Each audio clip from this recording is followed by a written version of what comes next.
বাংলাদেশের সরকারি চাকরিতে কোটা সংস্কারের দাবিতে বৈষম্য বিরোধী ছাত্র আন্দোলনের সাধারণ শিক্ষার্থীদের ওপর হামলা, সহিংসতা ও হত্যাকাণ্ডের ঘটনায় আবারও নিজেদের প্রতিক্রিয়া জানিয়েছে জাতিসংঘ।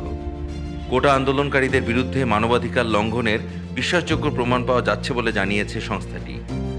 বাংলাদেশের চলমান পরিস্থিতি নিয়ে মহাসচিব আন্তোনিও গুতেরেস এখনও গভীরভাবে উদ্বিগ্ন বলেও জানানো হয়েছে। এছাড়া আন্দোলনকারীদের বিরুদ্ধে নিরাপত্তা বাহিনীর অত্যাধিক বল প্রয়োগের বিষয়ে সামনে আসা নানা প্রতিবেদনের বিষয়েও তিনি শঙ্কিত। স্থানীয় সময় সোমবার জাতিসংঘের নিয়মিত ব্রিফিংয়ে বাংলাদেশ বিষয়ে দেওয়া বিবৃতিতে এবং সাংবাদিকদের পৃথক প্রশ্নের জবাবে মহাসচিব আন্তোনিও গুতেরেসের মুখপাত্র স্টিফেন ডুজারিক এসব মন্তব্য করেন। বিবৃতিতে তিনি বলেন, মহাসচিব ছাত্র বিক্ষোভ পুনরায় শুরু হওয়ার খবরের দিকেও লক্ষ্য রেখেছেন এবং শান্তি ও সংযমের জন্য তার আহ্বান পুনর্ব্যক্ত করেছেন। তিনি বলেন, নিরাপত্তা বাহিনীর অতিরিক্ত বল প্রয়োগ, মানবাধিকার লঙ্ঘনের বিশ্বাসযোগ্য প্রতিবেদনের বিষয়ে তিনি শঙ্কিত এবং তিনি মানবাধিকার লঙ্ঘনের সঙ্গে জড়িত যে কোনো কাউকে জবাবদিহিতার আওতায় আনার আহ্বান জানিয়েছেন।